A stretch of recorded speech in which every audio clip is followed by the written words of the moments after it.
රජේත් අමාත්‍යවරුන්ගේත් ප්‍රතිරූපය විනාශ කරන්න අද හුඟක් අසත්‍ය ප්‍රචාර ක්‍රියාත්මක වෙනවා. ජනාධිපතිතුමා අද කිව්වේ ඒ වැඩපිළිවෙල පරාජය කරන්න අමාත්‍යාංශ මාධ්‍ය ලේකම්වරුන්ට ලොකු වගකීමක් තියෙනවා කියලා. ඒ සඳහා නවීන තාක්ෂණයෙන් උදව් ලබා ගන්න පුළුවන් කියලත් එතුමන් මතක් කළා. ජනාධිපතිතුමා අද අමාත්‍යාංශ මාධ්‍ය ලේකම්වරුන් හමුවනේ අර්ලියගහ මන්දිරයේදී. එහිදී එතුමන් ඔවුන්ගේ වගකීම පෙන්වා දුන්නේ මේ විදිහට. ඔයාලගේ යුතුයකම ඇමතිවරයා රකින්න එක. මම දැනගන්න ඕන මොකද්ද වඩා ඇමතිවරයාව ප්‍රොජෙක්ට් කරන්නේ කොහොමද? ඉමේජ් එක ගොඩනගන්නේ කොහොමද? යුගයන් තියෙන නායකයෝ ඇමතිවරුන්ව ප්‍රොජෙක්ට් කරනවට විරුද්ධයි ඕනෝඩ වඩා. දැන් මට ඒක නෑ. මට ඕන ඇමතිවරුන්ව ප්‍රොජෙක්ට් වෙන්න. ආණ්ඩුව පවත්වන්න බෑ මට තනියම. එහෙමනම් මේ රටේ අනිත් ඇමතිවරුන්ව ප්‍රොජෙක්ට් වෙන්න. ඉතින් ඒක අපිට කතා කරන්න වෙන්නේ ඔයාලට. ඒකට ඔයාලගේ වගකීම තමයි ඇමතිවරයාගේ හරි වැදගත්කම හරි දේශපාලනේ එළියට දාන එක. ඒ වගේම අමාත්‍යාංශ වෙනුවෙන් ක්‍රියාත්මක රජයේ සංවර්ධන වැඩපිළිවෙල ගැන ජනතාවට අවබෝධයක් ලබා දීමත් ඔවුන්ගේ යුතුයකම බව ජනාධිපතිතුමා පෙන්වා දුන්නා. මේ අතර ලෝක බැංකුවේ ලංකාව හා මාලදිවයින වෙනුවෙන් පත් කළ නව නේවාසික නියෝජිතවරියත් අද ජනාධිපතිතුමා හමු වුණා. එහිදී ඇය කිව්වේ ලෝක බැංකුව රජයේ වැඩපිළිවෙල සමග ඒකාබද්ධව වැඩ කරන්න සූදානම් කියලායි.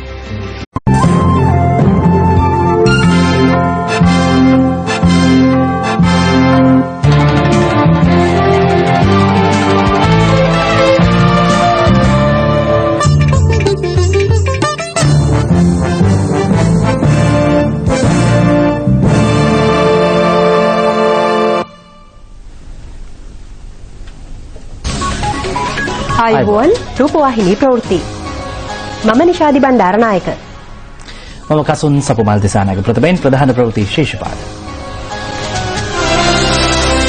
රජයේ සංවර්ධන වැඩපිළිවෙල ගැන ජනතාව දැනුවත් කිරීම අමාත්‍යාංශ මාධ්‍ය ලේකම්වරුන්ගේ වගකීමක් බව ජනාධිපතිතුමා අවධාරණය කරයි. ක්ෂේත්‍ර කිහිපයක උන්නතියට ශ්‍රී ලංකා කොරියා අවබෝධතා ගිවිසුමක් රාජ්‍යතාන්ත්‍රික රාමුවෙන් බැහැරව පවා ශ්‍රී ලංකාව පිළිබඳ සොයා බැලීමට මානව හිමිකම් කොමසාරිස්වරියට ඉඩ දී ඇතැයි රජය කියා සිටී. ශ්‍රී ලංකාව දියර කිරෙන් ස්වයං පෝෂිත කිරීමට නවසීලන්තයෙන් පූර්ණ සහාය. රසායනික අවිප්‍රහාරවලට සිරියානු රජයේ හමුදා සම්බන්ධ බවට සාධක ඇතැයි බ්‍රිතාන්‍ය ඔත්තු සේවය පවසයි. ප්‍රථම පුවත ප්‍රථමයෙන් දේශීය පුවත් රජයේත් අමාත්‍යවරුන්ගේත් ප්‍රතිරූපය ආරක්ෂා කරමින් රජයේ සංවර්ධන වැඩපිළිවෙල පිළිබඳව ජනතාව දැනුවත් කිරීම අමාත්‍යාංශ මාධ්‍ය ලේකම්වරුන්ගේ වගකීමක් බව ජනාධිපති මහින්ද රාජපක්ෂ මැතිතුමා අවධාරණය කරයි. එම ලේකම්වරුන් සමග අරලියගහ මන්දිරයේ අද පැවති සාකච්ඡාවකදී ජනාධිපතිතුමා මේ පිළිබඳ දීර්ඝ ලෙස කරුණු පැහැදිලි කළේය. අනාගතය වෙනුවෙන් ක්‍රියාත්මක රජයේ සංවර්ධන වැඩපිළිවෙල පිළිබඳව ජනතාවට සැබෑ අවබෝධයක් ලබා දීමේ වැදගත්කම ජනාධිපතිතුමා පැහැදිලි කළේ. අමාත්‍යාංශ මට්ටමින් ක්‍රියාත්මක සියලු සංවර්ධන වැඩසටහන් පිළිබඳවද ජනතාව දැනුවත් කරන්නයි අමාත්‍යාංශ මාධ්‍ය ලේකම්වරුන්ට උපදෙස් දෙනු ලැබීය. මම දැනගන්න ඕන මොකද්ද වඩා ඇමතිවරයාව ප්‍රොජෙක්ට් කරන්නේ කොහොමද? ඉමේජ් එක ගොඩනගන්නේ කොහොමද? යුගයන් තියෙන නායකයෝ ඇමතිවරුන්ව ප්‍රොජෙක්ට් කරනවට විරුද්ධයි. ඕනෝඩ වඩා. දැන් මට ඒක නෑ. මට ඕන ඇමතිවරුන්ව ප්‍රොජෙක්ට් වෙන්න. ආණ්ඩුව පවත්වන්න බෑ මට තනියම. එහෙමනම් මේ රටේ අනිත් ඇමතිවරුන්ව ප්‍රොජෙක්ට් වෙන්න. ඉතින් ඒක අපිට කතා කරන්න වෙන්නේ ඔයාලත් එක්ක. ඒකට ඔයාලගේ වගකීම තමයි ඇමතිවරයාගේ හරි වැදගත්කම හරි දේශපාලනේ එළියට දාන එක. ඇතැම් වෙබ් අඩවි අසත්‍ය ප්‍රචාර ගෙන යමින් රජයේ සහ අමාත්‍යවරුන් අපහසුතාවට පත් කිරීමට ප්‍රයත්න දරයි. ඒ ගැන අවබෝධයෙන් ක්‍රියා කරන ලෙසද ජනාධිපතිතුමා උපදෙස් දුන්නේ. ජනමාධ්‍ය හා ප්‍රවෘත්ති අමාත්‍ය කෙහෙලිය රඹුක්වැල්ල අමාත්‍යාංශ ලේකම් චරිත හේරත් රාජ්‍ය මාධ්‍ය ලේකම්වරුන්ගේ සංගමේ ලේකම් හර්ෂ බි අබේකෝන් යන මහතුරුද මේ අවස්ථාවට එක් වූහ. ක්ෂේත්‍ර කිහිපයක උන්නතිය උදෙසා ශ්‍රී ආයිබෝන් ඔබ මේ එක්වන්නේ රාත්‍රී 10 නිවුස් ෆස්ට් ප්‍රධාන ප්‍රවෘත්ති ප්‍රකාශය සමගයි. කොළඹ නිවුස් ෆස්ට් මධ්‍යස්ථාන සිට ඔබ සමග එකතු වෙන මම කමල් ජජාලා. මම යසරත් සමාසරේ. අමාත්‍යාංශ මාධ්‍ය ලේකම්වරුන් හා ජනාධිපතිතුමා අතර හමුවක් අද පෙරවරුවේ අර්ලියගහ මන්දිරයේදී පැවැත්වුණා. එහිදී ජනාධිපතිතුමා අමාත්‍යාංශ ලේකම්වරුන්ට පෙන්වා දුන්නේ රජයේ අමාත්‍යවරුන්ගේ ප්‍රතිරූපය ආරක්ෂා කරමින් රජයේ වැඩපිළිවෙල පිළිබඳව ජනතාවට සැබෑ අවබෝධයක් ලබා දීමට කැපවන ලෙසයි.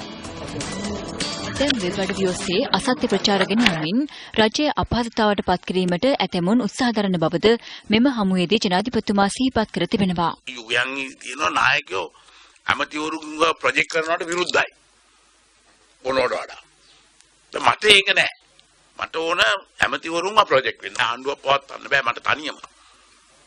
එhmenan මේ රටේ අනිත් ඇමතිවරුන්ව ප්‍රොජෙක්ට් වෙන්න. ඉතින් ඒක අපිට කතා කරන්න වෙන්නේ ඔයාලත් එක්ක. ඒකට ඔයාලගේ වගකීම තමයි ඇමතිවරයාගේ හරි වැදගත්කම හරි දේශපාලනේ එළියට දාන එක.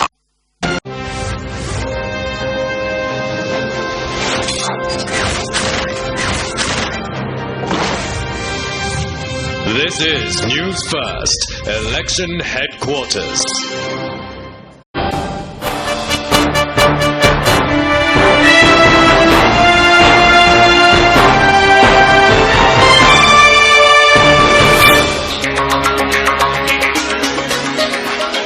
ආයුබෝවන් ඔබ රාත්‍රී ප්‍රධාන ප්‍රවෘත්ති විකාශය සමගින් ප්‍රථමයෙන් පුවත් සිරස්තල.